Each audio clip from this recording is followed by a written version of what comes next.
গরুর গুণকীর্তন পরে করব, আগে গুরুকে জানা দরকার তিনি কি করেছেন জীবনে, কতটা উন্নতি করেছেন। এবার কতটা গুণে উন্নত এটা বুঝবো কি করে? পৃথিবীতে অন্যান্য ধর্মের যত গুরুগণ আছে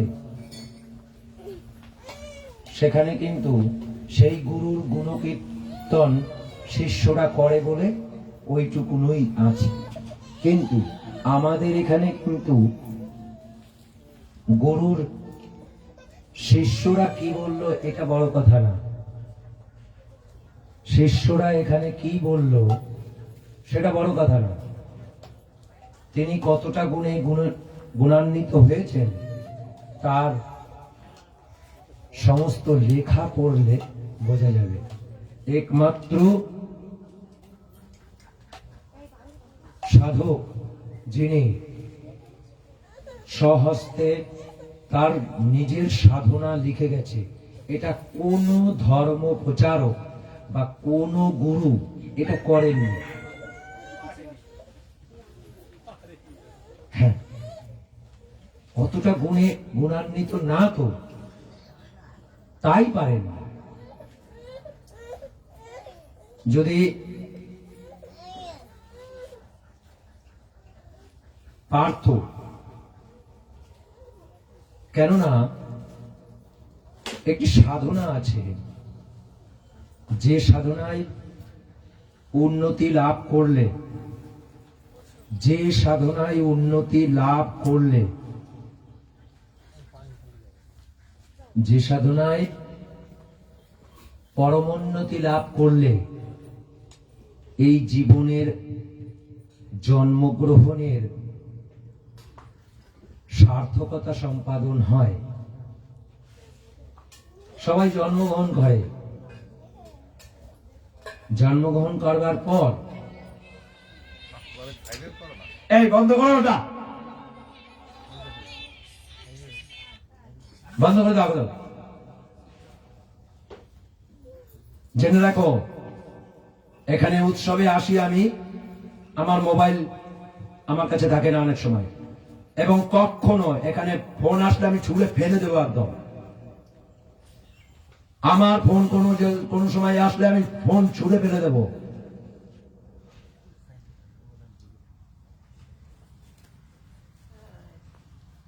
এখানে কখনো এরকম আওয়াজ যাতে না হয়,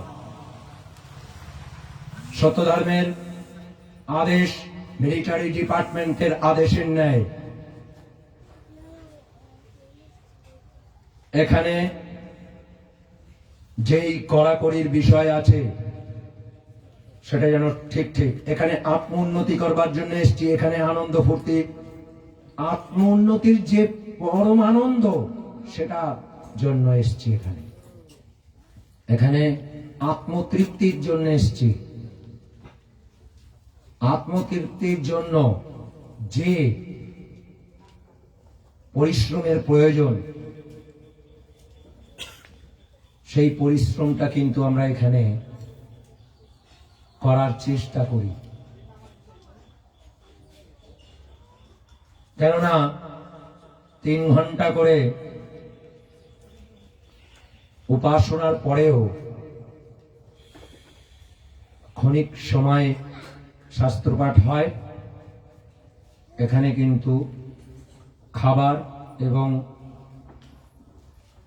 আনুষঙ্গিক যে সময়টুকুনো সেটা আধা ঘন্টা, খুব বেশি হলে 1 ঘন্টা পাওয়া যায়, মাত্র 2 বার,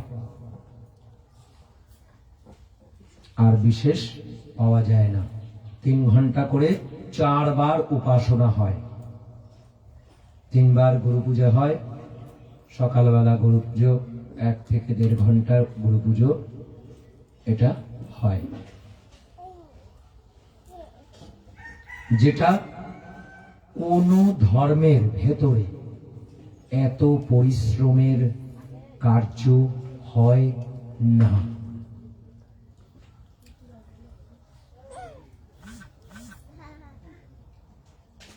আমরা আত্মোন্নতির জন্য এসেছি। এখানে আত্মোন্নতির কিছুদিন বাদে থেকে আর একজন বুঝতে পারবে তার আত্ম উন্নতি হয়েছে কি হয়নি। নিজে বোঝা বড় মুশকিল।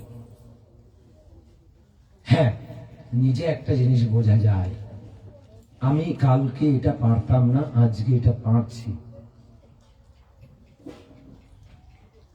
আমি এই বিষয় নিয়ে আমি ভয় পাচ্ছিলাম, আজকে আমার ভীতি দূর হয়েছে। তার মানে কি? গুণে উন্নত হয়েছে, কেননা ওই ভীতি দূর হয়েছে আমার থেকে। এটা কিভাবে হয়? যেমন এই যে গুরুদেব যে নিজে হাতে লিখে গেছে,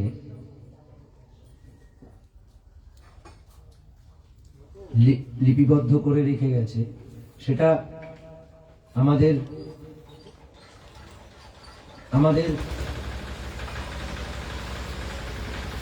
আমরা যাতে উন্নতি লাভ করতে পারি তার জন্য। অন্যান্য ধর্মে এগুলো নেই। অন্যান্য ধর্মে এগুলো নেই। শিষ্যের উন্নতির জন্য কোনো পন্থা দেওয়া নাই। এখানে শিষ্যের উন্নতির জন্য পন্থা দেওয়া আছে, মানে শিষ্য কিভাবে উন্নতি করবে তার একদম সুচারু ব্যবস্থা করা আছে। তুমি এই পদ্ধতিতে তুমি কার্য করো। তুমি যেমন এখানে লিখিতভাবে একদম লিপিবদ্ধ আছে কি, দীক্ষার পর, এই ধর্মে দীক্ষার পর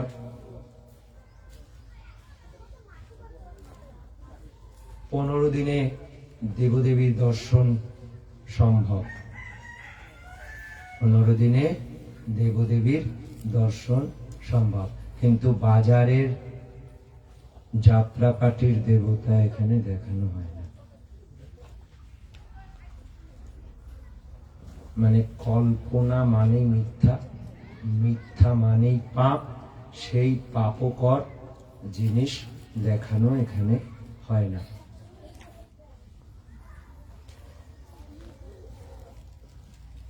ওটা দেবতা না। বাজারে যে চারিদিকে যে দেবতার সমারোহ আছে, ওগুলো সব মিথ্যা। দেবতা ওরকম হয় না। অন্যের একটি ছবি এনে আপনাকে যদি বলি এটা আপনার ছবি, আপনি মানতে পারবেন না। তাহলে উনি সত্যনিষ্ঠা দেবতা, তিনি কি করে মানেন ওটা? এই যে বিষয়, এই সত্য মানতে হবে। তোমার ভালো লাগুক বা নাই লাগুক, সত্য নিত্য। সত্য তোমাকে বাইরে প্রণয় আছে, বাইরে ডাকো, ভেতরে ডাকো।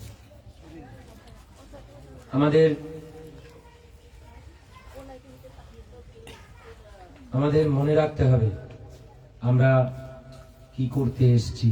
আমাদের সব সময় চেতনা শক্তি খুব উর্বর রাখতে হবে। কেননা যারা ধর্মকর্ম করে না, আর যারা ধর্মকর্ম করে না, আর যারা করে, তাদের বিপদটা কোথায় জানো? যারা ধর্মকর্ম করে আর যারা ধর্মকর্ম করে না, তাদের বিপদ নেই। কেমন বিপদ নেই? কোন দিক দিয়ে বিপদ নেই সেটা বলে যাচ্ছি। যারা ধর্মকর্ম করে আর যারা ধর্মকর্ম করে না, ওই যারা করে না, যারা করে তাদেরকে দেখে সব সময় ত্রুটি খোঁজে। কেন? তুমি তো এত উপাসনা করো, তোমার ভুল হবে কেন? আমি তো করি না, আমি তো ভালো না, তুমি তো ভালো হতে যাচ্ছ, তোমার হবে কেন? ঠিক কিনা? তার জন্য সাবধান থাকতে হয়। ও কি উপকার করছে না অপকার করছে? যে উপাসনা করে না, যে উপাসনা করে না, সে কি তোমার উপকার করছে না অপকার করছে? না, অপকার করছে না। পরমপিতা মঙ্গলময়, তিনি তোমাকে দিয়ে বলাচ্ছে, পরমপিতা তার ভেতরে রয়েছে। তুমি যাতে সচেতন হও, অচেতন হয়ে উপাসনা করো না। মূল এটাই।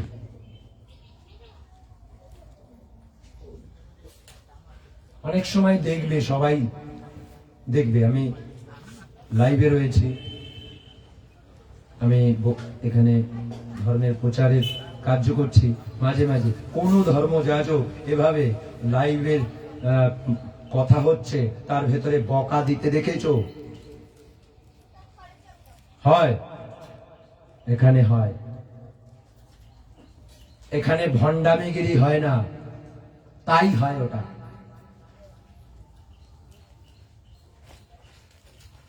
এখানে বহু মালা গলায় দিয়ে সেজে গুজে বসলাম,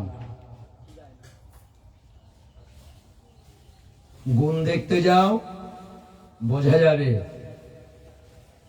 এখানে সাধনায় লিখছে গুরুদেব, সুধাহীন তৃষ্ণাহীন নিদ্রারহিততা অবস্থা লাভ করিতে হয়। দূরশ্রুতি দূরদৃষ্টি আর গুঞ্জত। দূরের জিনিস শোনা যাওয়ার ক্ষমতা তোমার ভেতরে থাকতে হবে। না খেয়ে, না ঘুমিয়ে, না কোনো কিছু, জল না খেয়ে, এই তিনটি না করে বহুদিন উপাসনা যে করতে পারে সেই একমাত্র গুরু হইতে পারে। নচেত সব ভণ্ডামি। একদম লিপিবদ্ধ আছে। এইটুকুনো কি গুণ দেখা যায় না? দেখা যায় নাকি? দেখা যায়। সাধারণ মানুষ এইটুকুনো গুণ তো বুঝবে। নখ বাড়তে থাকে, বোঝা যায়? রোজ বাড়ে নখ, বোঝা যায়? বোঝা যায় না। বেশ বেড়ে গেল, তারপর দেখা যায় যে নখটা বেড়েছে। যখন গুণ হতে থাকে বোঝা যায় না, গুণ হয়ে গেলে হ্যাঁ তখন এইটুকুনো হয়। নিজের কিন্তু হীনতাবোধ সব সময় থাকে, আমি কিন্তু গুণী না। উপর দিয়ে কি বলছে আলাদা ব্যাপার, সেটা অহংকার বা জ্ঞানের অভাবের জন্য অনেক সময় এই সব কথাবার্তা হয়। কিন্তু নিজে তো বোঝে যে আমি কতটা গুণী, আমি কতটা গুণী না। এটা বলতে পারে যে রবীন্দ্রনাথের মতন আমি লিখতে পারি। কত লেখা লিখেছে সারা জীবনে, একজন তো পড়েও শেষ করতে পারে না সারা জীবন, উনি যা লিখেছে। তাহলে ওই গুণী কি আমি? তাহলে ওনার কাছে আমি ছোট।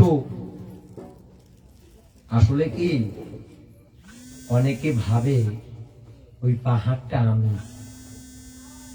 ওই পাহাড়টা আমি, কিন্তু পাহাড়ের কাছে যদি যায় তখন বুঝতে পারবে আমি পাহাড় বলেছিলাম, আমি পাহাড়, ওই পাহাড়টা আমি। তখন বুঝতে পারবে যে ওই পাহাড়ের নিচে গেলে বুঝতে পারবে যে ওই পাহাড়ের কাছে আমি ধুলা, নুড়ি পাথরের মতো। আসলে গুণী ব্যক্তির কাছে যতক্ষণ না যাওয়া যাচ্ছে ততক্ষণ নিজের হীনতা বোধ তৈরি হয় না। আমি গুণী কি গুণী না সেটা বুঝবো কি করে? কম গুণী মানুষের কাছে থাকলে নিজের গুণ বোঝা যায় না। তাহলে বুঝতে নিজের গুণ বেশি আছে না কম আছে সেটা বুঝতে গেলে আমার থেকে উন্নত একজন গুণী ব্যক্তির প্রয়োজন। গুরুকরণ করতে গিয়ে গুরুদেব এই কথাটা লিখেছে, গুরুকরণ, গুরুকে অবলম্বন করতে হয়। ধর্মের প্রথম সোপান গুরু বরণ, গুরুকরণ। এই যে আজকে গুরু বরণ হলো, এই গুরু বরণের যে শব্দটা গুরু বরণ, এটা গুরুদেবের স্বহস্তে লিখিত। কোথায় আছে জানো? এতদিন কেউ ব্যবহার করেনি, সত্য ধর্মেই আছে, গুরুতত্ত্বে আছে। আর আজকে গুরুকে কিভাবে প্রদক্ষিণ করতে হয়, ঘুরে তাকে কিভাবে প্রণাম করতে হয়, কখন কোন পা আগে ধরতে হয়, প্রণাম করতে হয়, এটা লেখা আছে, লিপিবদ্ধ হয়েছে সাধনা বই। আচ্ছা কেন জানো? তোমার মোহ দূর হবে কি করলে? মোহ,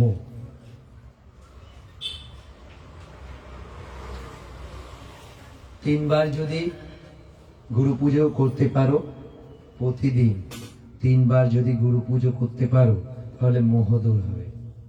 মানুষ মোহ জন্য তো অধঃপতনে যায়, তাই না? তিনবার গুরু পুজো করলে মোহ দূর হয়। আর তাহলে এই যে বললো কথা লিখে রেখে গেছে, তাহলে আমি ওই লেখাটাকে বাঙ্কেই রেখে দেব না, ওটাকে আমি একটু ব্যবহারে আনব, ব্যবহার করে দেখি না। পরীক্ষা, গুরুকে পরীক্ষা কিভাবে করতে হয় জানো? গুরুকে শিষ্য পরীক্ষা করতে পারে কিভাবে? যোগ্যতা অনুযায়ী। কেমন?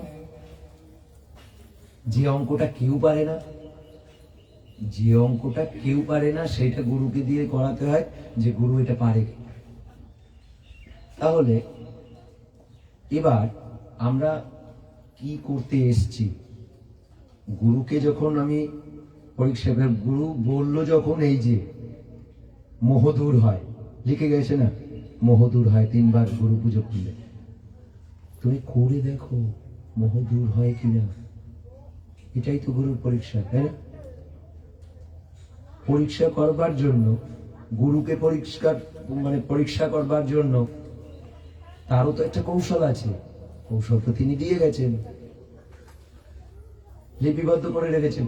15 দিনে দেবদেবী দর্শন হয়, সত্যি হয় কিনা করে দেখলেই তো হয়। কিন্তু আমি বারবার বলছি, বাজারের দেবতা আমি দেখাতে এখানে দেখানো হয় না, বা সত্যধর্মে বাজারের দেবতা দেখানো হয় না। মানে ওই যে সাজ পোশাক, টোপর ফোপর পরা, অনেক ঝিকঝাক করা, এসব কোনো দেবতা হয় না। সোজা কথা। তুমি আমি যেমন ছিলেন, যেমন পোশাক সেই সময় যে উন্নতি করেছিল, কৃষ্ণ সেই যখন যেমন উন্নতি করেছিল, যেমন দেখতে ছিল, যেমন পোশাক পরতেন, তিনি সেইভাবেই দর্শন দেবেন।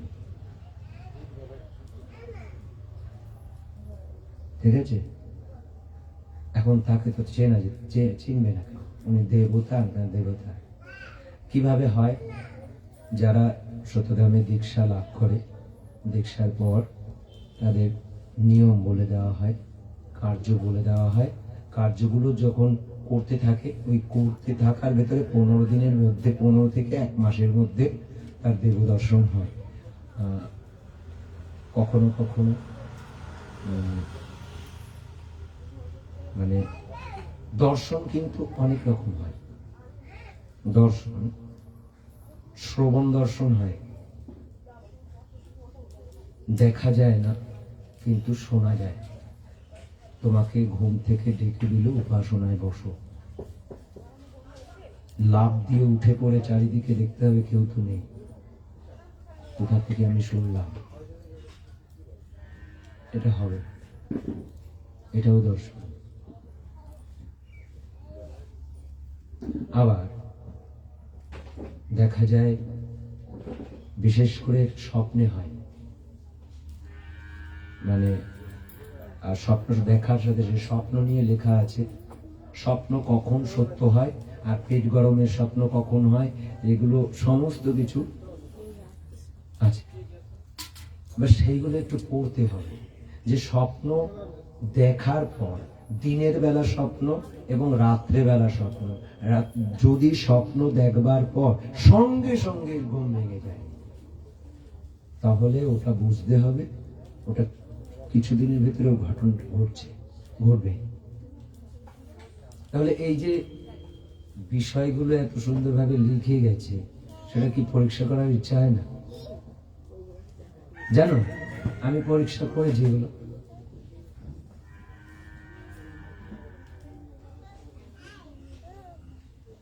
দেখো গুরুর কৃপা কেমন। আমি তখন খুব ছোট, শুনেছি নানান জায়গায়, তখন তো চুল পাকা সব মানুষ, বুড়োরা সব আছে, ধুতি পরা, পাঞ্জাবি পরা, তখন তারা শাস্ত্রপাঠ করেছে। যখন শুনেছি যে গুরুদেব এসে দর্শন দেন এবং দীক্ষা দেন, গুরুদেব এসে দীক্ষা দেন, এইবার তখন থেকে প্রতিজ্ঞা করেছি যে গুরুদেব এসে আমাকে দীক্ষা দেবে। আর তখন জেনেছিলাম, তোমরা তো জানো না, কিন্তু আমি জেনেছিলাম, পড়েছি, বুঝি না বুঝি পড়েছি ছোটবেলায়। এখন তো বই সামনে দিয়ে দিলেও সে পড়ে না, কিন্তু বই পড়েছি, তাতে বুঝেছি যে এখন কেউ দীক্ষা দেওয়ার নেই।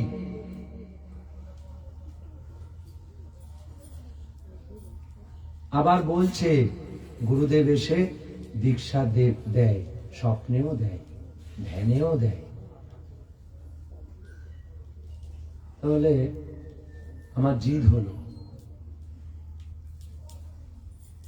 এটা গুরুর কৃপা বলছি, জিদ হলো আমার, যাতে আমার যদি দীক্ষা হয়, আর দীক্ষা তো দেওয়ার মতন কেউ নেই, তাহলে এটাই একমাত্র পন্থা, এছাড়া কোনো পন্থা আছে? দীক্ষা তো দেওয়ার নেই কেউ, আর চারিদিকে তখন যেটা দিত সেটা দীক্ষা না।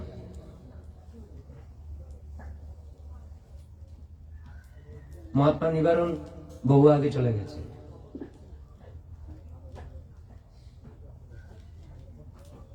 এবার ৭১-এর পরে আমার জন্ম, তাহলে কি করে সম্ভব? সম্ভব সম্ভব না। এবার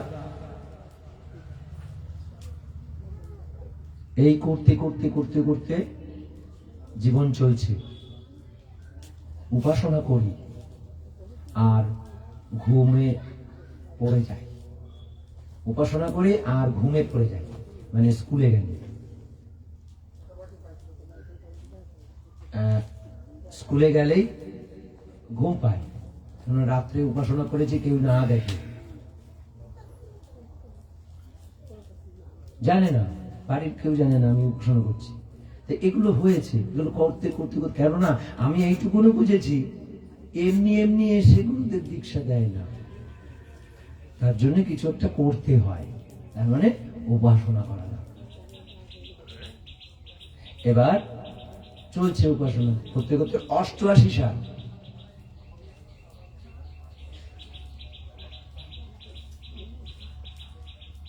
মা আর বাবা বলছে চল দেখি এক জায়গায় যে হয় কিনা দেখি, তো দীক্ষা যদি হয় নিয়ে যাচ্ছে।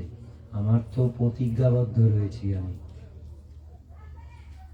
বলছে দীক্ষা কি তাই দেখি, যদি গুরুদেব আসে তাহলে যদি দীক্ষা হয়, একজনের আত্মাকর্ষণ হয়, চল। কিন্তু আমার পছন্দ, ঠিক আছে, হুবাহু যা আছে তাই বলছি। তারপর নিয়ে গেলাম প্রভাস সেনগুপ্ত, ওনার ভেতরে আত্মাকর্ষণ হতো। এটা মহাত্মা নিবারণ থাকাকালীনও ওনার আত্মাকর্ষণ হয়েছে, উনি দেখেছেন, ঠিক আছে।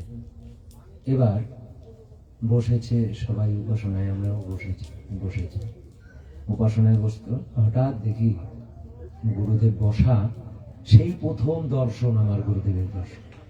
আমি ধ্যানে বসে রয়েছি, মানে গান মানে কোনো কিছু করতাম, পিছনে করতাম তো, কিন্তু কিছু করছি না, সে সময় উপাসনা চলছে।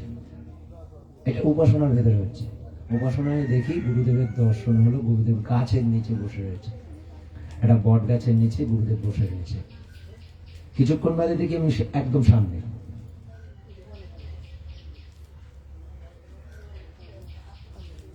প্রথম গুরুদেবের দর্শন পেয়েছি। গুরুদেব নড়াচড়া করে, ছবির মতন না, দর্শনের জন্য ছবির মতন দর্শন হয়, আমি কি শুনেছি, তা ওরকম না। গুরুদেব থেকে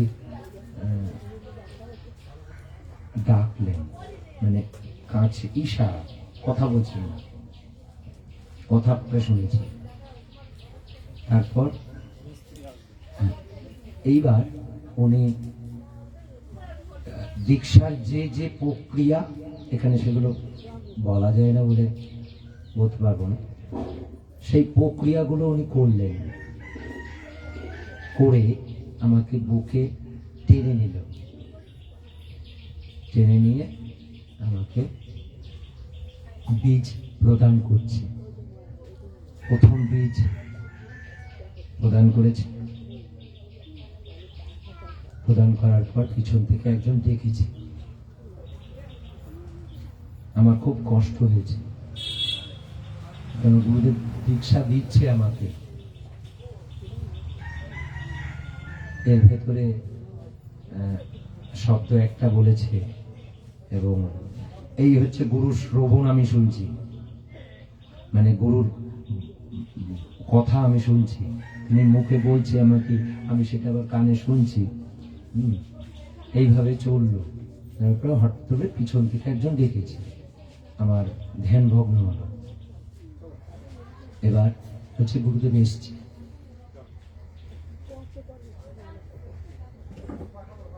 আত্মাকর্ষণে গুরুদেব এসছে। তা আত্মাকর্ষণে আসার পরে তিনি আমার, আর ওটা তো অর্ধেক হয়ে বসে রইল। তারপর ওখানে গেলাম, মানে বসাই রয়েছে, তার ভেতর দিয়ে উনি ওই আত্মাকর্ষণে যা যা, মানে ওই ধ্যানে যা যা প্রক্রিয়া ছিল সেইগুলো আত্মাকর্ষণে হলো। এবং যে বীজ তিনি প্রদান করেছেন, ওখানেও সেই বীজ প্রদান করলেন। একই বীজ তিনি প্রদান করলেন, পূর্ণ করলেন সেখানে। এবার সেগুলো আমার কাছে, এবার সেটা দিয়েই কাজ করছি। তারপর যখন বই পড়ি, বই পড়ে জানলাম যে এভাবে দীক্ষা হলে তার সংস্কার করাইতে হয়,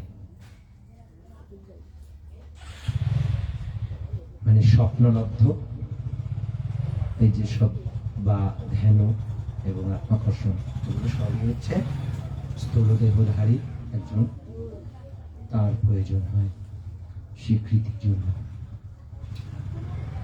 তারপর সাধক পুলিন বিশ্বাস, ওনার কাছে আমি জানতে চাই, আপনার কি অনুমতি আছে? আমি তো এভাবে আমি পেয়েছি, সঠিক কি সঠিক না কোনো কিছু, আমি তো এভাবে কাজ করছি, তা আপনার কি অনুমতি আছে? হ্যাঁ, উনি তখন চিঠিতে লিখল, আমার এই অনুমতি আমি পেয়েছি। যদি এরকম কেউ হয়, এগুলো তো খুব সচরাচর হয় না, তা তাহলে যেন এটা আমি স্বীকৃতি দিয়ে যেতে পারি। তারপরে ওনার কাছে, ওনার জীবনে এইটা প্রথম, তারপরে আমি ওনার কাছে গিয়ে আমি এটা সংস্কার করলাম।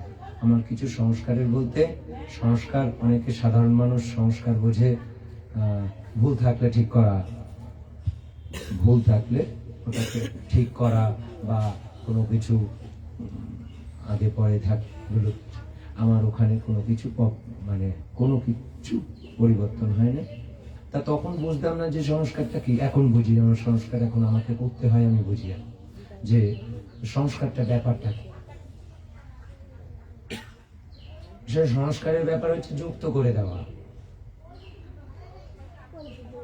যুক্ত থাকে না।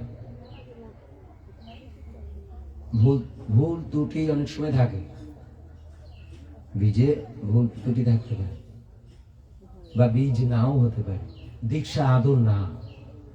যেমন তোমার যেটা হয়েছে সেটা দীক্ষাই।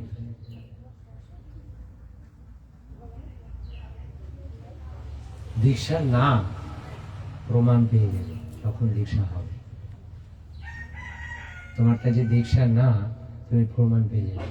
তুমি কিছুদিন সাধনা উপাসনা করার পর তোমার গুণের সঙ্গে যে বীজ তুমি পাবে, যদি সৌভাগ্য হয় তোমার, তুমি যদি পাও, তাহলে সেই বীজের সঙ্গে তোমার গুণাগুণের মিল পেয়ে যাবে কিছুদিন বাদে। প্রথম প্রথম বোঝা যায় না, সাধনা উপাসনা করতে হয়, করার পর তুমি বেশ একটু বলিষ্ঠ ভাব হলে তুমি বুঝে যাবে তোমার যে ওই বীজের যে মানে, সেই মানের সঙ্গে তোমার ওতপ্রোত ভাবে তুমি মিল আছে। এবার ওই বীজের যে শক্তি, সেটা কিভাবে বুঝবে?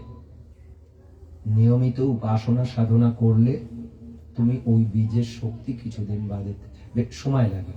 এটা কিন্তু বীজ থেকে একটা বট গাছ বড় হতে, গোড়া মোটা হতে, এটা বহু বৎসর সময় লাগে, জানো? মানে এক দুদিনের গাছের বিষয় না, সাধন জীবন হচ্ছে বট গাছের মতো। সেই জন্য বলছি, এক দুদিনে উপাসনা করে অনেকে ভাবে আমি কিছুই পেলাম না।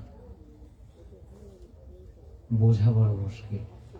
গুণ বুঝতে গেলে, আমি এটা আগে করতাম না, এখন করি, তাহলে কিসের জন্য করি? নিশ্চয়ই আমার এই গুণটা ছিল না, আমার এই গুণটা হয়েছে এখন। এইটুকুনো বোধগম্য থাকে না। আজ ভক্তি, এই যে গরু পুজো হলো, এখানে কিছুদিন আগে পর্যন্ত আমাদের এখানে 3টি ছবি নিয়েই গুরু পুজো হতো, সেটা বন্ধ হয়ে গেছে। কেন? গুরুকে সর্বোপরি রাখিতে হয়। আমরা কি কি পুজো করলাম আজকে? গুরু পুজো।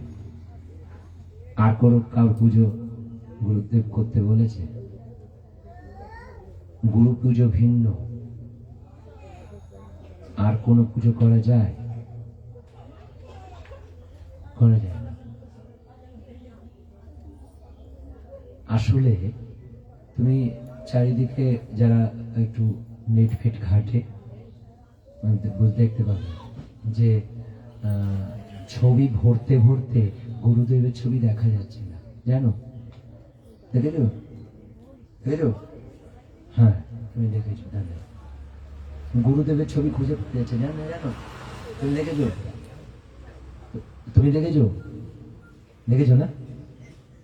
ভাবো, এত ছবি, আর বলো তো পাপিষ্ঠ একজন মানুষ, সে মারা গেছে, তার ছবি গুরুদেবের পাশে রাখা যায়? রাখা যায় কি?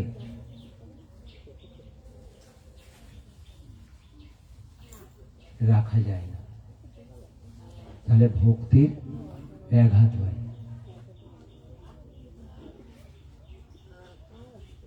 এখন গুরুকে সর্বোপরি রাখিতে হয়, এই কথাটা জানো? আবার অনেকে কি করে, একটু উঁচুতে রাখে।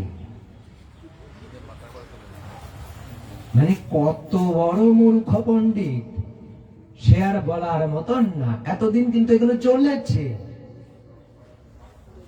দেখো গিয়ে। আমার কথা ভালো লাগে না কেন? চিরসত্য। আরে সর্বোপরি মানে কি?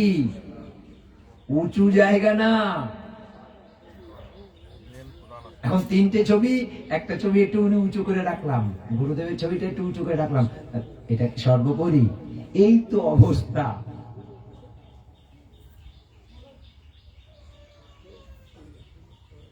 সর্বোপরি মানে তুমি কাউকে না পুজো, কেউ পাবে না, তিনি একমাত্র পাবেন।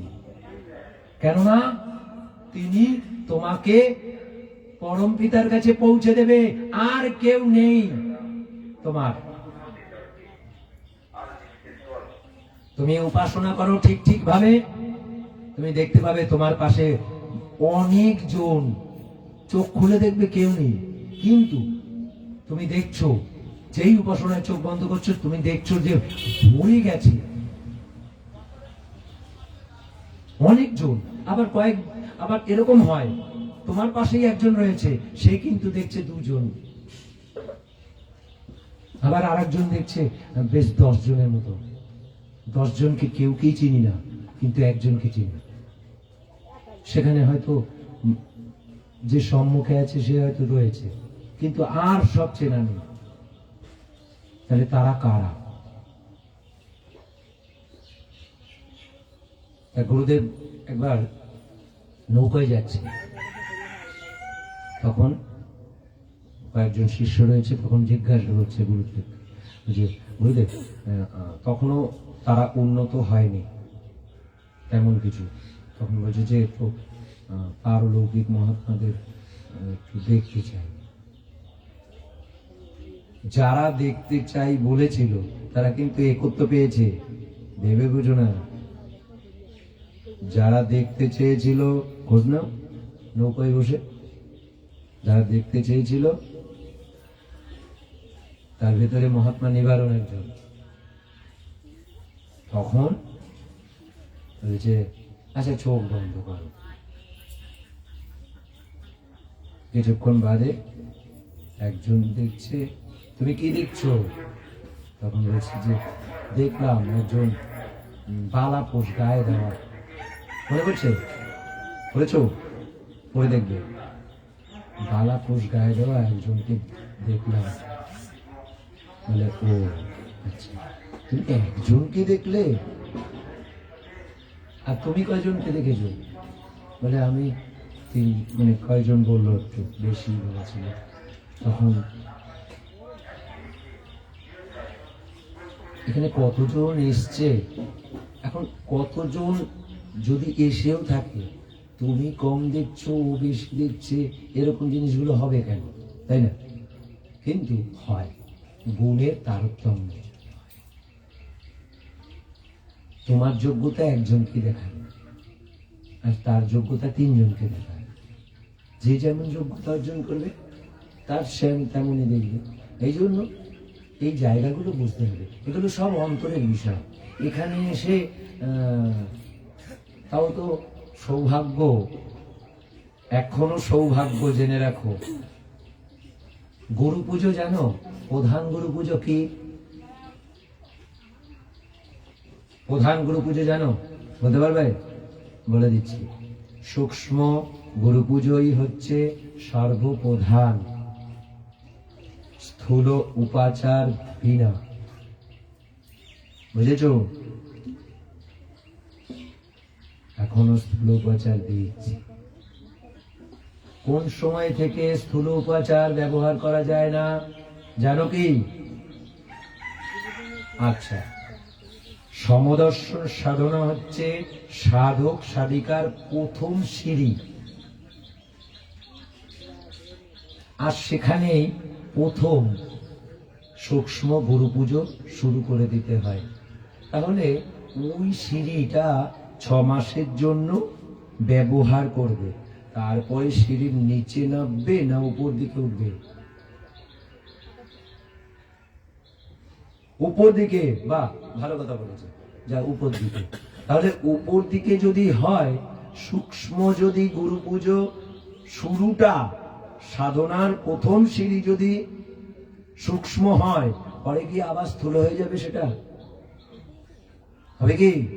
কিন্তু হচ্ছে খোঁজ নাও, মহামূর্খ পণ্ডিত, এগুলো হচ্ছে। সূক্ষ্ম গুরু পুজো কেমন? প্রতিদিন সকালে যেটা এখানে হয় সেটা সূক্ষ্ম গুরু পুজো। গুরুদেবের ছবিটা পর্যন্ত থাকে না। গুরুদেবের ছবি নেই, তোমাকে গুরুদেবকে মনে করতে হচ্ছে। বুঝেছ? তোমাকে শক্তি প্রয়োগ করতে হচ্ছে। হচ্ছে কি হচ্ছে না বলো? আর অনায়াসে কি জানো? গুরুদেবের ছবিটি রয়েছে, তুমি অনায়াসে একটু দেখে নিলে, তাই না? তোমার পরিশ্রম করতে হলো না। কিন্তু তুমি যখন গুরুদেবের ছবিটি মনোমন্দিরে আনবার চেষ্টা করবে, তোমার পরিশ্রম তো একটু করতেই হবে, তাই না? চেষ্টা করবে আনার জন্য। যখন এসে যাবে, ঠিক আছে। এখন কথাটা হচ্ছে কি, আমরা বুঝবো কি? 2-4 দিন উপাসনা করিলে কিছু হয় না, কিন্তু বারবার বলছি, 2-4 দিন উপাসনা করে কিছুই লব্ধ করা যায় না। উপাসনায় যদি যতক্ষণ না প্রাণ জল হচ্ছে, এই যে তোমরা উৎসবে আসো, ঠিক আছে,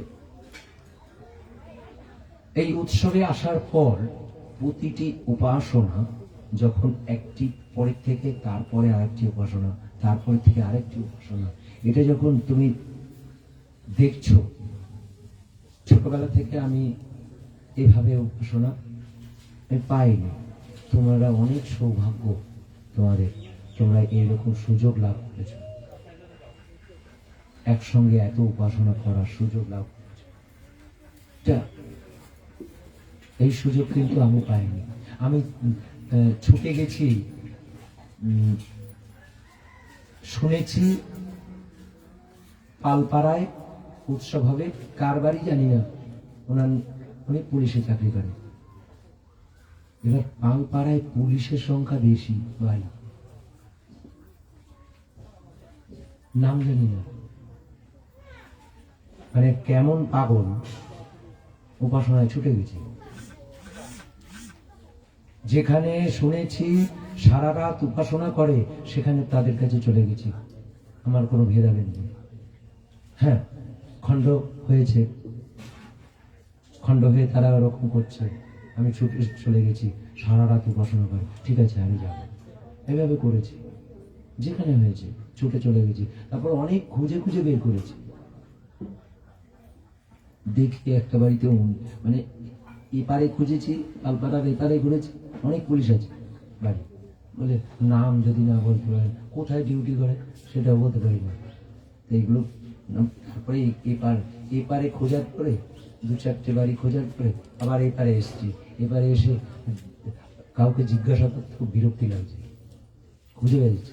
খুঁজতে খুঁজতে হঠাৎ দেখি একটা বাড়িতে অনেকগুলো লোক, কিন্তু কাউকে চিনি না। যা হবে হবে, ঢুকে যাই। ঢুকে গিয়ে কেউ কিছু বলছে না, তবে ঘরে গিয়ে দেখি কি ভোলাবাবুকে দেখি,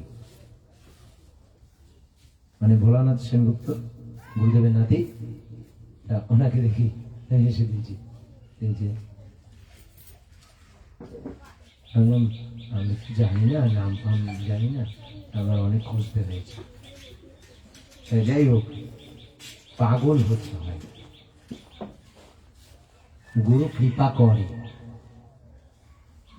তোমার যদি ইচ্ছা শক্তি প্রবল হয়, তোমাকে কিন্তু ইচ্ছা শক্তি যদি প্রবল হয় না, তোমাকে গন্তব্যস্থলে নিয়ে পৌঁছাবেই। এই জন্য সংকল্পে রূঢ় হইয়া কাজ করিবে, আমার হইবেই হইবে। এটা সমদর্শনের প্রথম কথা। আমার এই সাধনায় সিদ্ধি হইবেই হইবে, এটা হচ্ছে প্রথম বক্তব্য। আমাদের মনে করতে হবে যে আমরা কি করতে এসেছি। হয়তো আমি বারবার একটি কথা বলি, দীক্ষা লইয়া যদি কোনো কর্ম না করা হয় তাহলে অদীক্ষিত থাকলে ভালো, তাতে আরো বেশি পাপ হয়। সত্য ধর্মের নিয়মে 3 ঘন্টা উপাসনা না করলে সত্য ধর্মে থাকা যায় না, থাকাই যায় না। সত্য ধর্মে থাকতে গেলে 3 ঘন্টা উপাসনা। 3 ঘন্টা কেন, 9 ঘন্টা উপাসনা করিয়ে দেবো, অসুবিধা নেই। তুমি খালি ইচ্ছা শক্তি ছেড়ে দাও, হয়ে যাবে। তুমি যে কাজই করো না কেন, হ্যাঁ, কর্মজীবন পবিত্র হতে হয়, সত্যনিষ্ঠা কর্মজীবন হতে হয়, না হলে আত্ম উন্নতি সম্ভব হয় না। কর্মজীবন সত্যনিষ্ঠ হতে হয়, না হলে কিন্তু আত্ম উন্নতি কিছুই হয় না, বৃথা যায় এ জীবন।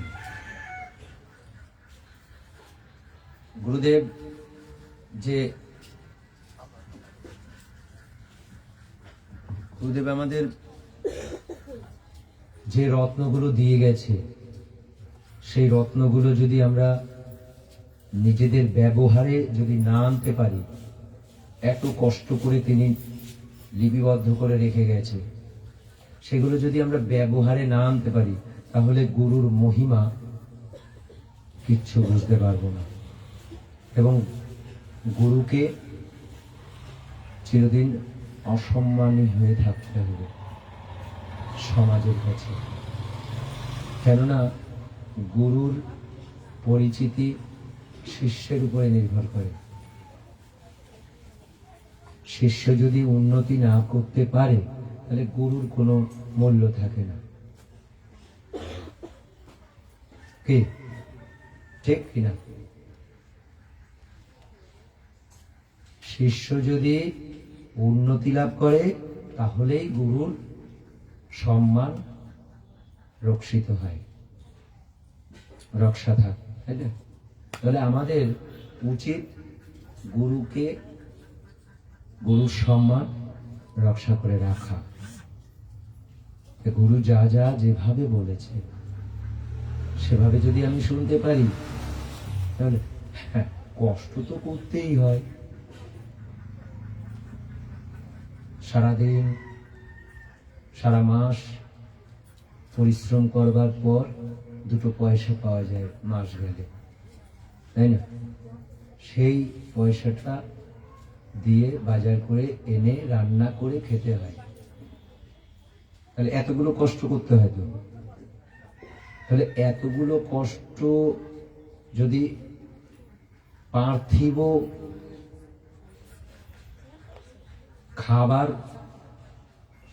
খাওয়ার জন্য এতটা কষ্ট করতে হয়, তাহলে আধ্যাত্মিক উন্নতির জন্য একটু কি কষ্ট করা যায় না? যে কষ্টটা খুবই সামান্য, ওই রকম কষ্ট করতে হয় না। কিন্তু অত কি কষ্ট করতে হচ্ছে বলুক? অত কষ্ট করতে হচ্ছে। তাই বলছে গুরুদেব, লিখে গেছে, আরামে আরামে উন্নতি করা যায়। যোগ সাধকেরা কঠোর পরিশ্রম করে, তাতেও প্রকৃত উন্নতি লাভ করতে পারে না। কিন্তু গুণ সাধকেরা আয়াসে উন্নতি করতে পারে। আয়াস মানে আরামে। এবার আরাম তোমার কি মনে হয়? এই যে 2 দিন কেটেছে, উপাসনায় 2 দিন কেটেছে। বাড়িতে কত সময় ঘুমাও তোমরা? বাড়িতে কত সময় ঘুমাও? অনেক সময়। আচ্ছা, প্রথম কষ্ট সবারই হয়েছে, সব যারা প্রথম। আর এখানে যারা নিয়মিত আসা যাওয়া করে, এই লোভের জন্য আসে সবাই। এটা কখন পেতে পারি? বছর যে কিভাবে কেটে যায় কল্পনা করা যায় না। 100 দিনের কাজ হয়েছে, 100 দিন 4টে করে উপাসনা অনেকেই করেছে।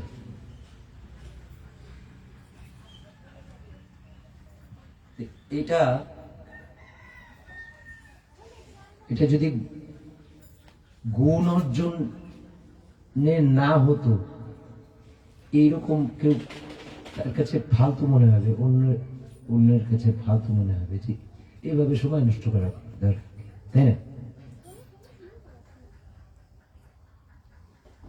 4টে যদি উপাসনা বাড়িতে বসে সংসার জীবন যাপন করবার পর 4টে করে উপাসনা করে, কথা কাটাকাটি সময় আছে? স্বামী স্ত্রী দুজনের কথা কাটাকাটি সময় আছে?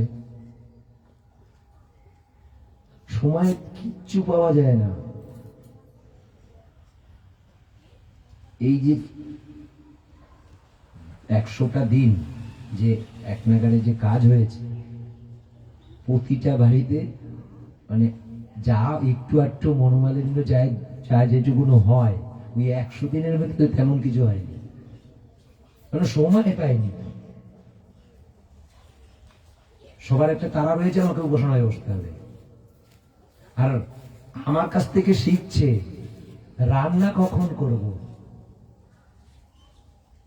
তা আমি বলে দিচ্ছি কখন কি রান্না করবে।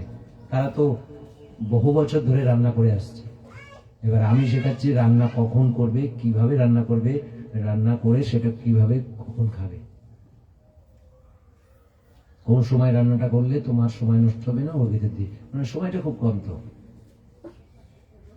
4 বার মুখের কথা তুমি এখানে তো তোমরা 4 বার উপাসনায় বসছো, রান্না তো আরেকজন করছে, তাই না?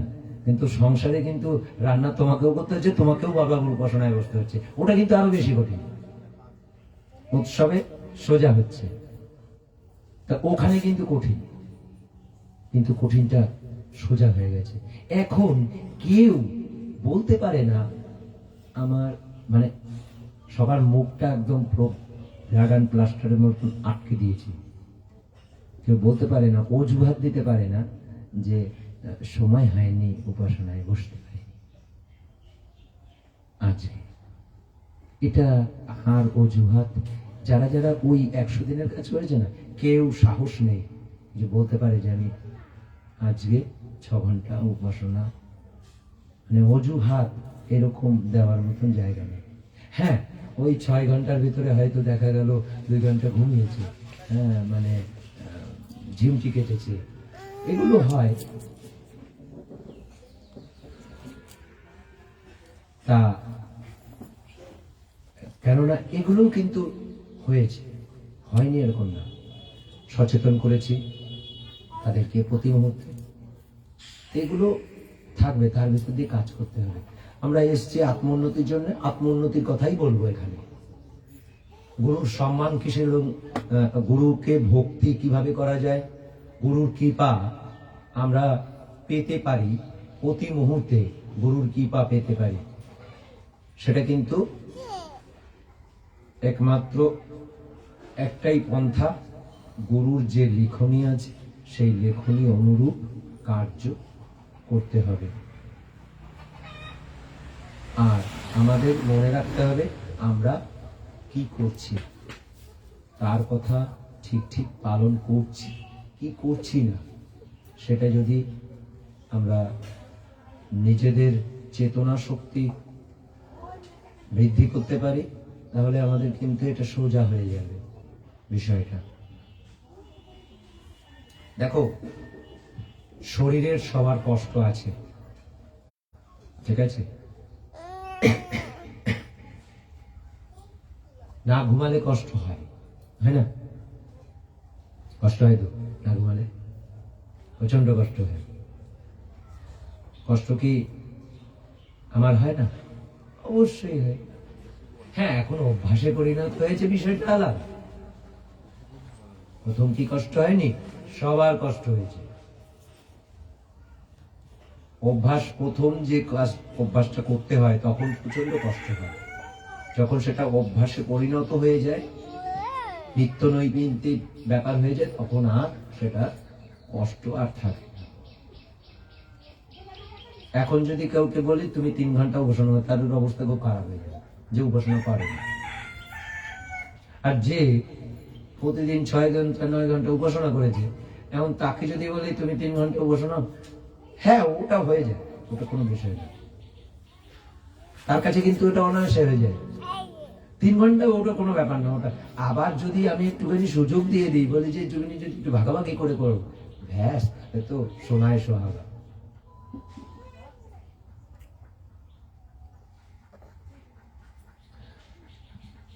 এত সুন্দর সুচারু রূপে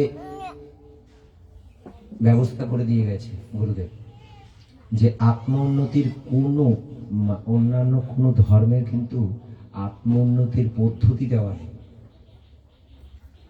নমস্কার করলে ধর্ম হয়, কল্পিত একটি ছবি রেখে নমস্কার করলাম, সকালে নকুন্দালা দি একটু ঘন্টা বাজালা, ওখানে বললাম, প্রার্থনাটা হয় আমার ছেলের অসুখ হয়েছে যেন ঠিক হয়ে যায়। হ্যাঁ, তাহলে সামনে শর্ত, সেখানে কাকে কে শর্ত দিচ্ছে, ওনার দায় পড়েছে, ওই দেবতার দায় পড়েছে, মানে কি বলবো, উনি মনে হয় দায় নিয়ে ওই বাড়িতে ঢুকেছে। কেন জানো? মিথ্যাতে মিথ্যাই ঢুকে, ওই দায়টাও মিথ্যা। ওই দেবতা কিন্তু সত্যনিষ্ঠ। এবার ওই দেবতা, হ্যাঁ একজন আছে, তিনি যারা হঠাৎ করে ডেকে ফেলেছে সূক্ষ্ম ভাবে, কোনো কারণে তিনি কৃপা করেন, অহেতুক কৃপা করেন। কোনো কারণে যদি কোনো দেবতাকে তুমি ওই মূর্তির বাইরের বাজারের মূর্তি, বাজার শব্দ ব্যবহার করছে, শুনতে খারাপ লাগে না? বাজারের মূর্তি বাদ দিয়ে তুমি যদি ওই দেবতার নাম ধরে ডাকো, তাহলে তার কৃপা তুমি তাড়াতাড়ি করে দেবে।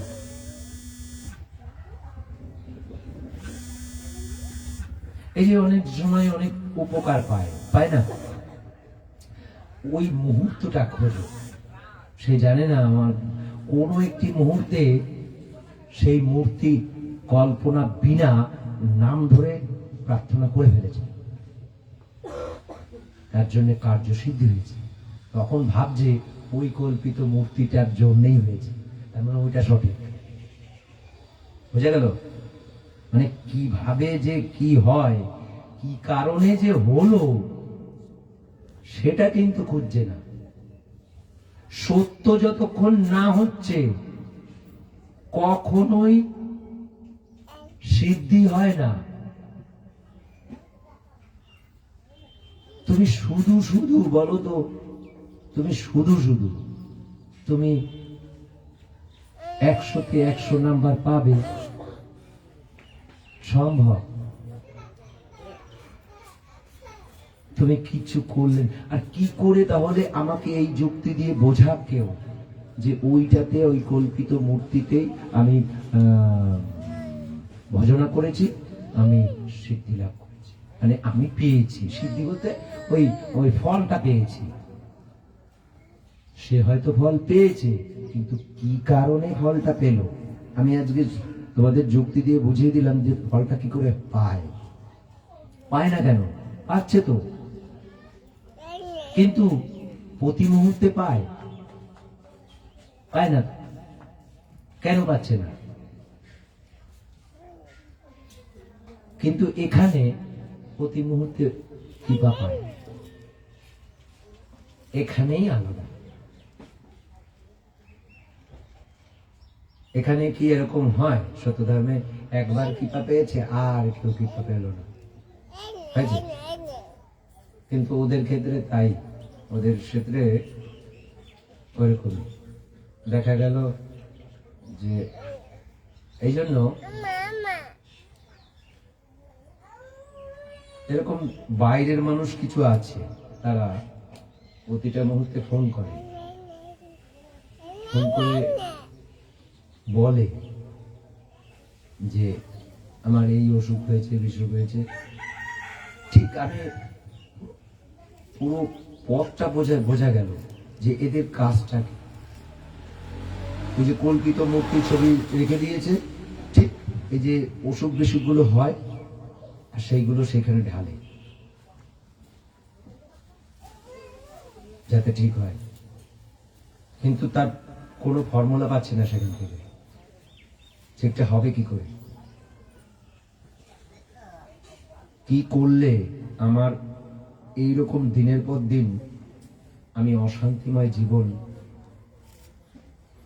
থেকে আমি উদ্ধার পাবো, আমার এরকম অসুখ বিসুখ যাতে না হয়, সেটার ফর্মুলা কি ওখান থেকে পাওয়া যাচ্ছে? তাহলে আমি ধর্ম করে লাভ কি? ধর্ম কথার অর্থ হচ্ছে পথ। তাহলে আমি অন্ধের পথে কি হবে? আমাকে পথ আলোর পথ হতে হবে। আলোর কাজ কি? আলো যদি না থাকে কোনো বস্তুকে আমরা দেখতে পাবো? তাহলে আলোর উৎস তো দরকার। আর অন্ধকার থাকলে আমি কোনো বস্তুকে দেখতে পাবো? এটা তো বুঝতে হবে। গুরু এত সুন্দরভাবে আমাদের তৈরি করে দিয়ে গেছে এবং সত্যি সব লিপিবদ্ধ করে দিয়েছে। একজন আদিষ্টকে চিনতে গেলে কি দেখে বোঝা যাবে উনি আদিষ্ট হয়েছে, সেটাও কিন্তু লিপিবদ্ধ হয়েছে।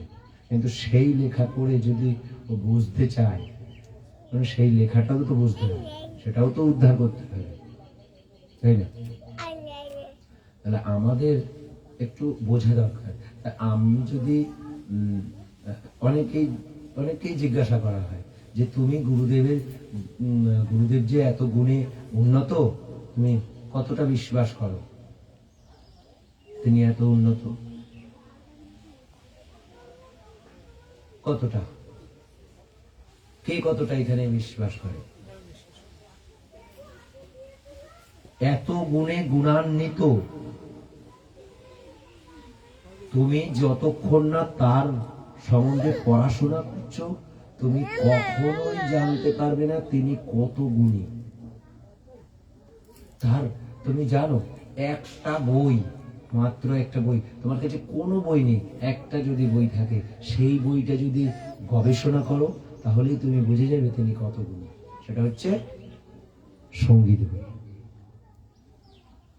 হ্যাঁ, তোমার পক্ষে ওই সঙ্গীত বইয়ের যে গান যেগুলো আছে তার যদি প্রকৃত মানে না বুঝতে পারো, ততক্ষণ অব্দি কতটা গুণী বোঝা যাবে না। উনি তার যে চেতনা শক্তি,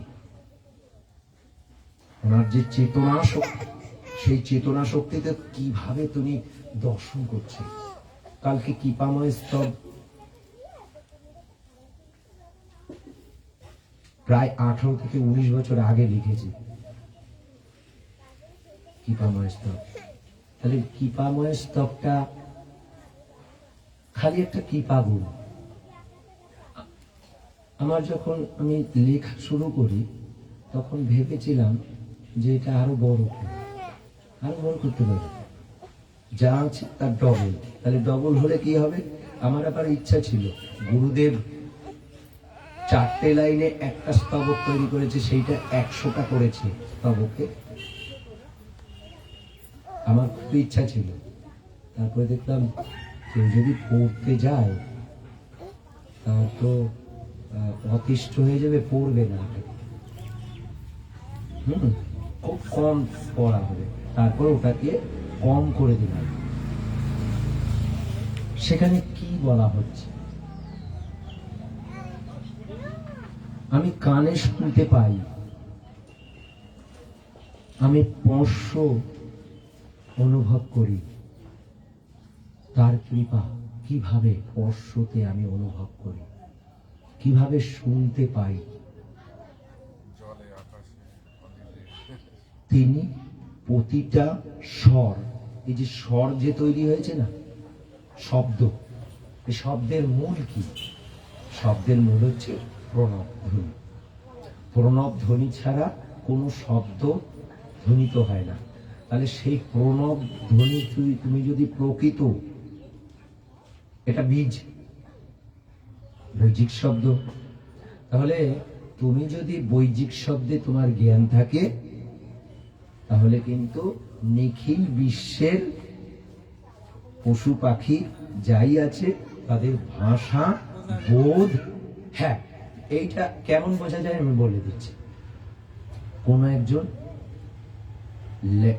ল্যাটিন ভাষায় কথা বলছে, এটা মানব দিক দিয়ে বলি, তারপর পশু পাখি বলি। ল্যাটিন ভাষায় কথা বলছে, তুমি যদি বৈদিক ভাষা তোমার জ্ঞান থাকে, তাহলে খুব গভীরভাবে তোমার ওই কথাগুলো শুনতে হবে। গভীরভাবে শুনলে উনি বলতে পারবেন না, কিন্তু যে বৈদিক ভাষায় জ্ঞান সে কিন্তু বলতে পারবে না, বলাটা না, বোঝাটা হবে, বুঝতে পারবে যে উনি কি বলতে চাইছেন, তার ভাব কি, ঠিক আছে, এটা বোঝা গেল। তেমনি পশু পাখি, পশু পাখিদের গুণ কি, কেমন, কোন পাখি কেমন কি করে, সেটা কি তোমাদের অবগত আছে? একদিন হঠাৎ পশু পাখি আমাদের কি উপকার করতে পারে, কোন গুণ বৃদ্ধি করাইতে পারে আমাদের? পশু পাখি শ্রদ্ধা গুণ, শ্রদ্ধা গুণে সাহায্য করে পশু পাখি। শ্রদ্ধা গুণের সাধনা করতে গেলে গ্রাম্য পশুকে পশু সেবা করতে হয়, তাহলে শ্রদ্ধা গুণ বাড়ে। এই শ্রদ্ধা গুণ নিয়ে একটি আমি সোশ্যাল মিডিয়াতে আমি দেখেছিলাম, কিভাবে একটা বিড়াল, ছোট্ট বিড়াল, বাচ্চাটা খেলছে, আর ছোট্ট বিড়াল সে ঘাসে ঘোরাঘুরি করছে, আর কুমির চলে এসছে। কুমির চলে এসে বাচ্চাটাকে ধরতে যাচ্ছে, আর ওই বিড়াল বাঁচাচ্ছে। বিড়াল এমন তেজ করে, আর ওটা সিসি ক্যামেরায় তোলা উঠে গেছে, এমন ভাবে তেজ নিয়ে গেছে, কুমির মুখ বন্ধ হয়ে ধীরে ধীরে পিছন দিকে নেমে গেল। কি মূর্তি ধারণ করেছে, সেই মূর্তিটা মানে অবাক করা। বিড়াল কোনটুকুনো ওকে বাঁচানোর জন্য, আর বাঁচালো। কুমির ভয় পেয়ে গেছে ওই বিড়ালের তেজের কাছে। এটা কিসের জন্য হয়েছে? শ্রদ্ধাগুণের জন্য হয়েছে। ওর ভেতরে শ্রদ্ধাগুণ আছে। ওরা কখনো, ওরা যে কাজগুলো করে না, তুমি কল্পনা করতে পারবে না। একটা গরু পুষলে এবং একটা কুকুর পুষলে, তাদের কাছ থেকে যে তুমি কি শিখতে পারো যা তোমার ভেতরে নেই। তুমি একটা কুকুরকে যদি বেশ 4-5 দিন ধরে যদি খেতে দাও না, তুমি এবার বাঁশ দিয়ে পেটাও, তোমার কাছে কখনো, তোমার কাছে আবার আসবে। বাঁশ দিয়ে পেটানোর পরে, বাঁশ দিয়ে পেটানোর পরে তারপরে আবার আসবে তোমার ভালোবাসা নেওয়া। তোমার কখনো ওই বাঁশ দিয়ে যে পিটিয়েছে, ও কখনো মনে করে না আমাকে পিটিয়েছে। এটা তোমাকে কি বাড়াচ্ছে? শ্রদ্ধা বাড়াচ্ছে তার প্রতি। ও শেখাচ্ছে শ্রদ্ধা কাকে বলে। দেখ, একদিন কি হয়েছে, আমি বললাম যে দেখবে একটা পাখি কিভাবে আমাকে শ্রদ্ধা গুণ, আমাকে ঘৃণা শূন্য করে। যে কিভাবে, যে তোমরা একটা কাপড় মেলে দিলে, তোমার কাপড় মেলে দিলে, তো ওখানে পায়খানা করে দিয়ে চলে আসছে, তোমার কষ্ট হবে? কষ্ট হবে না? ওটা নোংরা হয়ে গেল না? তুমি যদি গুণী হও না, তাহলে কি দেখবে জানো? ও তোমাকে ঘৃণা শূন্য করছে, ও তোমাকে ঘৃণা শূন্য হতে সাহায্য করেছে। তুমি ওটাকে বেশি গুরুত্ব দিও না। তুমি যদি ওই পোশাকটাই পরো, তোমার ঘৃণা শূন্য হবে, কিচ্ছু করার নেই। তাহলে তোমাকে উপকার করলো না অপকার করলো? তুমি প্রতিদিন উঠে গিয়ে খাবারের সময় প্রতিদিন গিয়ে একটা হয়তো 2-3 দিন দেখলে পাখিটাকে দেবে, একদম পুরো তুমি যখন খাবে তখনই ওই পাখিকে দেখতে পাবে। এদের জীবন কাহিনী, এদের জীবন চলা, এগুলো প্রত্যক্ষ যদি করো তাহলে গুণ তোমার বাড়বে ছাড়া কমবে না। শ্রদ্ধার ভিতরে প্রেম আছে তো, শ্রদ্ধার গুণের ভিতরে প্রেম আছে। তুমি জানো কাকের যে জোড়া থাকে, একটি জোড়া যদি একজন মারা যায়, দ্বিতীয় আর জোড়া নেয় না, আর একজনের সাথে কখনো সম্পর্ক রাখো, একাই জীবনযাপন। তাহলে মানুষ আর পশুর ভিতরে কে ভালো? শালিককে দেখেছ জোড়া ছেড়ে যায়? কখনো না। আর শালিক যদি একটা শালিক যদি মারা যায়, তাহলে আর একটা মারা যাবে, থাকতে পারে না। আর একটি যদি কাক মারা যায়, তাহলে ওই এরিয়াতে যতজন আছে সবাই আসে শোক পালন করার। তোমরা দেখেছো এগুলো? শোক পালনের জন্য আসে, ওর জন্য। তোমরা বলো মানুষের জন্য অন্য মানুষ প্রার্থনা, ওরা তো সবাই মিলে প্রার্থনা করছে, আমরা কজন করি? বাবা মা বললে কদিন? তুমি জানো না সারা দিন ওরা শোক সেবা করে? দেখেছো কিনা জানি না, আমি দেখেছি। খুব সময় লাগে ওখান থেকে সরে যেতে। আর যদি একটা মারা যায় কোনো কারণে, এবার সেখান থেকে যেতেই চায় না। হাতিকে দেখবে, এগুলো কোথা থেকে শিখছি বা কোথা থেকে জানছি, কোথা থেকে কি করছি, সব গুরুদেব শিখিয়েছে। তুমি যদি গুণী হওয়ার চেষ্টা করো তাহলে গুণী হতে পারবে, নচেত কিছুই হবে না। হ্যাঁ হ্যাঁ হ্যাঁ,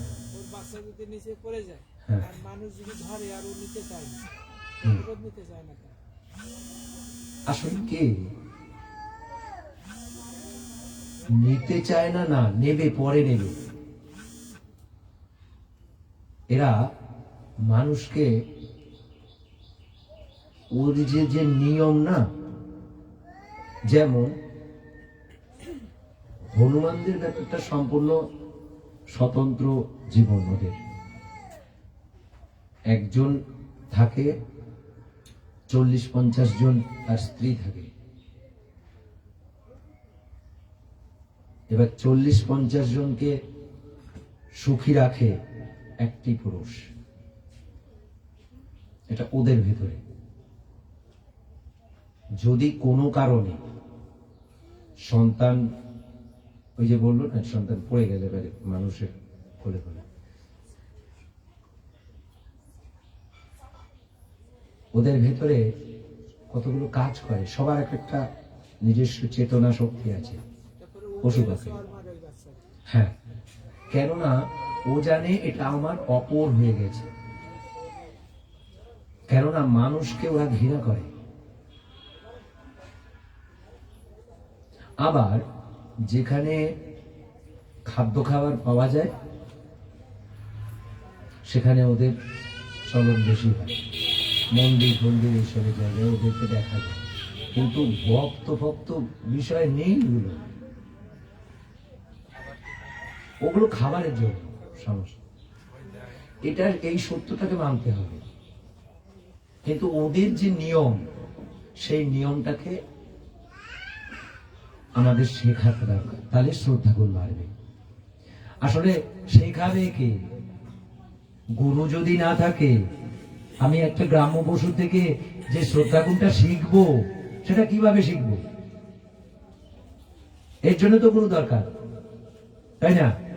না হলে তো অন্ধের মতন ওই ওকে পোষ মানাবো, পোষ করলাম, তারপরে আর কিছুই বুঝলাম না। আমার শ্রদ্ধাগুণ হয়েছে, কি করবে শ্রদ্ধাগুণ বাড়বে? কি কি করলে তোমার শ্রদ্ধাগুণটা বাড়বে, সেইটা যখন তোমাকে কৌশলটা বলে দিচ্ছে, তুমি সেইটা শিখে যাবে। তারপরে অনায়াসে তুমি কি সারা জীবন ওই গরুটাকে পুষতে থাকবে? না, সারা জীবন ওইগুলো করতে থাকবে না। শ্রদ্ধাগুণ করবার জন্য যেটুকুন দরকার সেইটুকুন করলেই হবে, যথেষ্ট।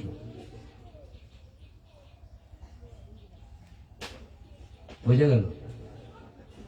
একটি জীবন তো, এই জীবনটা যখন একটি, এখন আপাতত জীবন অনেক হয়, কিন্তু আপাতত এখন তো একটি জীবন। তাহলে এই জীবনটাই আমাকে গুণী হওয়ার জন্য, যখন আমি এত সুন্দর ফর্মুলা পেয়ে গেছি, আসলে কি মানে সবাই না লোভ মোহ এগুলোর জন্য এই কষ্টটা ইচ্ছে করে না, ভালো লাগে না। আর আমার বক্তব্য হচ্ছে, কেউ যদি মনে করে যে যাই হোক, যাই তো দেখি না কি করে, আমি এহেন কথা বলেছি যে তোমরা আসো, এসে বিরোধ করো, সামনে বিরোধ করো, কিন্তু কর। আমার বক্তব্য হচ্ছে, বিরোধ করতে করতেও তোমার উপাসনা সে করিয়ে ফেলছে, সেটা কি তুমি টের পাচ্ছ?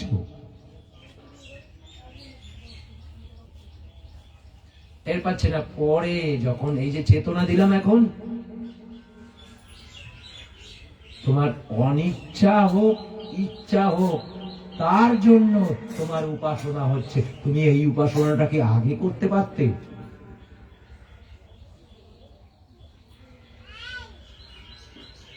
আসলে এইখানেই মজা।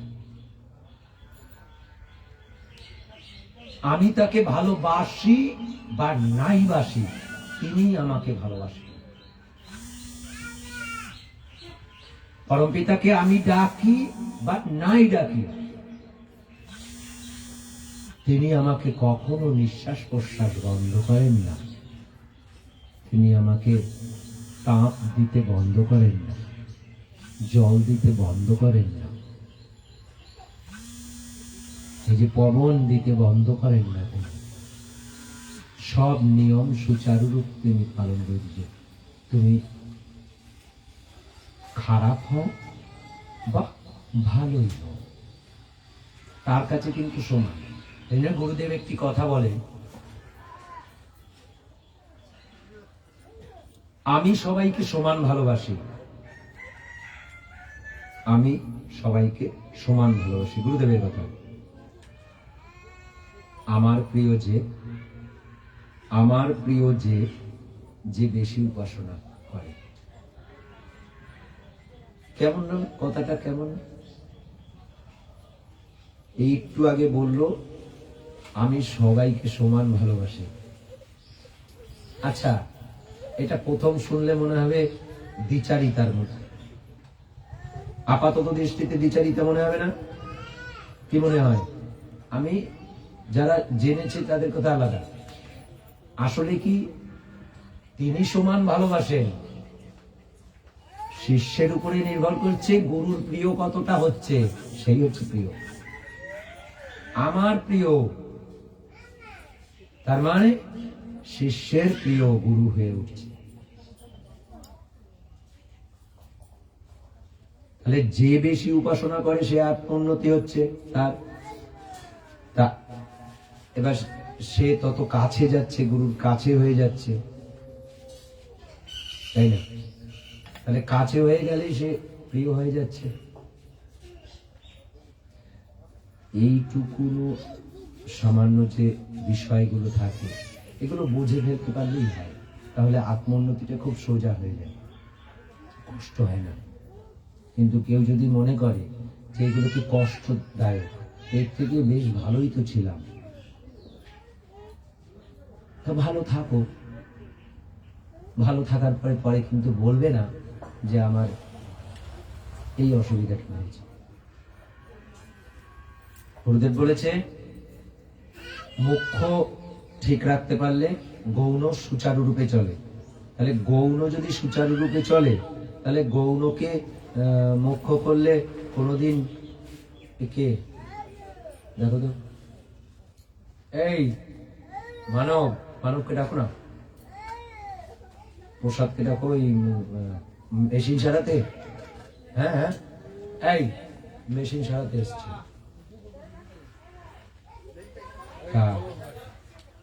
আমি একটু সময় বোধহয় ওদের অসুবিধা হবে, এখানে না হলে তো কাজ করবে কি করে? আচ্ছা, যাই হোক,